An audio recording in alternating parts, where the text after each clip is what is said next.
cut those bitches up and I'm going to eat those bitches, right? And then I'm going to go to sleep, right? You were so excited and you come out and your fucking car has been towed because you didn't pay tickets.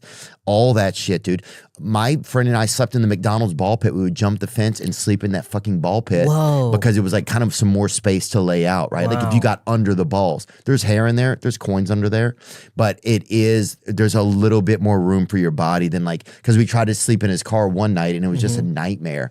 But going through all of that, yeah. And the hair goes to the bottom, which I don't understand how that works. That's science. But, and yeah.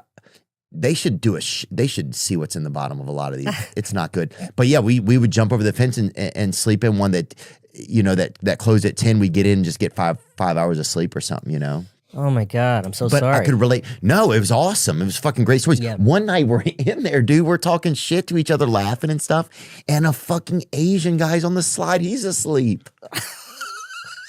He's on the slide. He pipes Seems up. like he's very, very exposed. No, like in one of those high slides where there was room where you could kind of get, you know, it was encompassed. He was in the best spot. Oh my God. Yes, he was in one of the tubes. Oh, damn. That's better than the ball pit. That's a pro move. Yeah, and he even came up to the window. It was like a little hamster showing up. Dude. It was pretty fucking dope.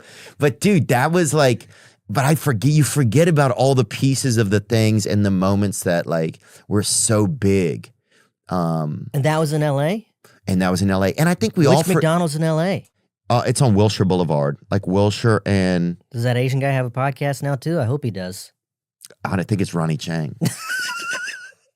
You know, I was doing a one of those shows at the Comedy Cellar where people don't know who's going to show up. Uh-huh. It was like, surprise headliner. And it's just me working on stuff. And I walk by the line and some lady goes, oh, I hope it's not Ronnie Chang. Oh, really? Yeah, but then I found out that it's because she'd been to another one of these and it was Ronnie Chang. And we talked about it in the show, but it wasn't because she doesn't like, all love to Ronnie Chang. I love Ronnie Chang. Dude, I just got to see him last week. I bumped into him. I went into the comedy cellar. Okay, yeah. Just stopped in and he was in there. It was awesome, dude. Just to get he's to see great. him. He is great. But I just He's got thought some it was great such a funny specials thing too to if you hear. haven't seen him. I got to get him to come in and talk sometime. Yeah, no, he's great, but I just thought it was funny to walk by and hear that. That's so funny, dude. Yeah. But yeah, that's one thing I loved about Good Fortune.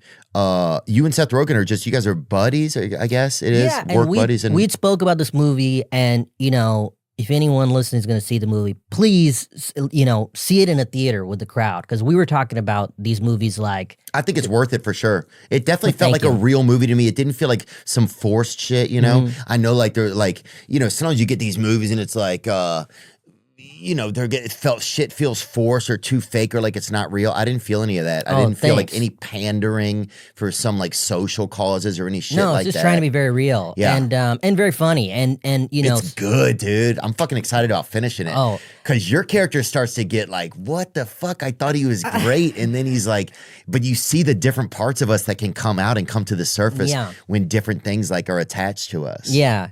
But when we were making the movie, Seth and I would talk about like, you know, how we'd go to movie theaters and see movies like Anchorman or Superbad or, you know, Pineapple Express, and you'd have like a room. It'd be like a stand-up show, you know, like a room full of people erupting.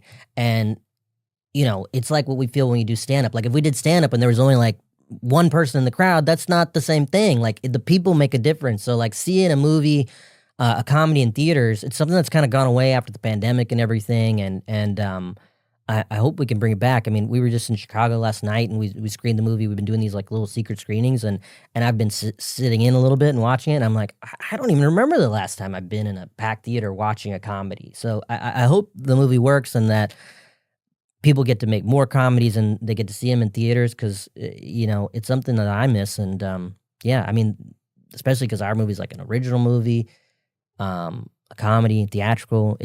It's tough to get it done. I mean, I'm not even lying or joking or pandering to you or to our the fans. I wouldn't say that. I think it's worth going to see. I think if you took a date or a friend or your buddy, you guys would have a good time. It would be worth your money. It'd be worth driving over there and sitting in there so far. And I'm not even done with it unless it gets really bad in the second half. The back gas. Oh man, the back gas great. We'd have to talk about it afterwards, because it really relates to a lot of the things, some of the stuff we were talking about earlier, some of the emotional things we were talking about in terms of just kind of seeing other people and seeing what they're going through and just kind of giving them a look. You know, I was thinking about that when my mom was telling me that story, but yeah. Yeah. Yeah, that was a great story, man. Why do you feel like you have to do so much?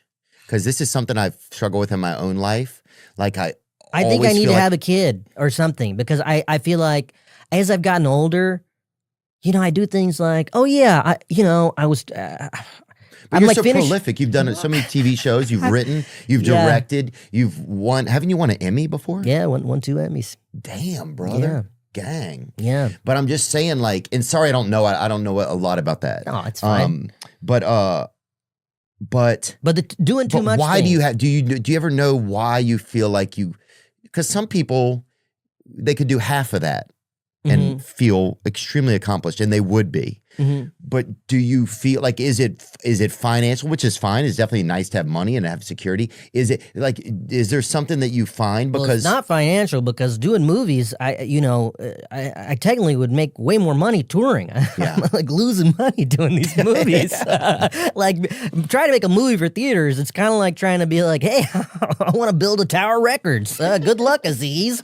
It's not what's the lucrative thing. You know what I mean? Like, it's interesting because my like heyday of touring and everything was probably, 10 years ago when I did The Garden and all that stuff. I was touring like crazy. And back in that time, not many people were doing theaters and arenas. Like there was only a few people, and now it's like fucking everybody does. And when I go on tour, I'm like, who's Alton Brown, the chef? He's playing the DPAC Center in Durham?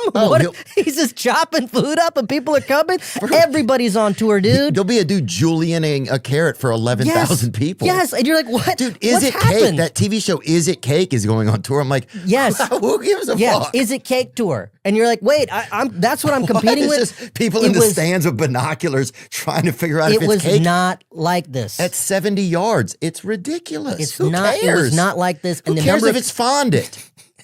It was not like this. And in that time, there was a whole podcast boom. Everybody found an audience. You cut out the middlemen of Netflix or whatever. People are putting stuff on YouTube, and now all these people are touring, and there's been this massive boom. And I, during that time, made my TV series, worked on these movies, and have kind of stepped away. But now you're coming back. You're touring again. Yeah, I'm touring again now, and it's been so fun. And I've had a great time. But I'm also like, damn, dude, the travel, it hits me in a different way. And like, you see October 23rd, I'm getting stressed. I'm like, I can't go to Temecula. I gotta cancel Temecula. San Diego, oh God. Oh, Modesto, Monterey, oh God, at least I can hub out of LA. Oh no, then I gotta fly to Cincinnati on the 13th. Oh God, then we gotta fly to Louisville. TSA is gonna be closed. There's gonna be like one air traffic controller.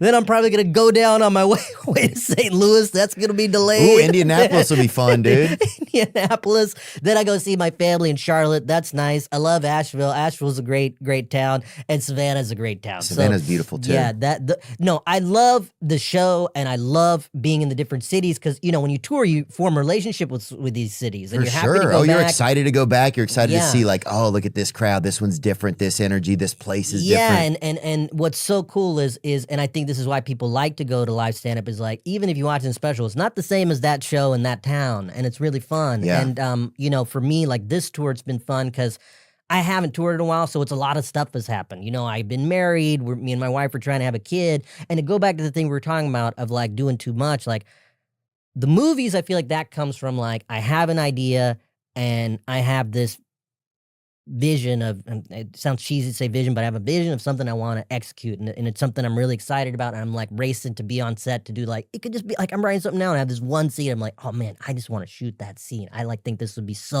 I gotta get there, and it's a long time to get there. Movies are so slow. You gotta work with so many other people. It's a nightmare. But I do it because I really love films and I want to make more films. But I do think I've realized recently, like, I've got to calm down. Like, I think I've overestimated my ability to work. And as I get older, you get burnt out. You get stressed. The stress builds. I've seen friends that are burned out. Dude, you're looking at one of them. We're not even friends, but you're looking at somebody that's been burnt out, but we could maybe be friends. I mean, I hope so. Dude, we went deep here. This is deeper than I went on any other podcast. We talked about some heavy stuff. Yeah, in a great way. I love it. I mean, I think this is so much more. We talk about a lot of this stuff on here. It's important, It's nice to I really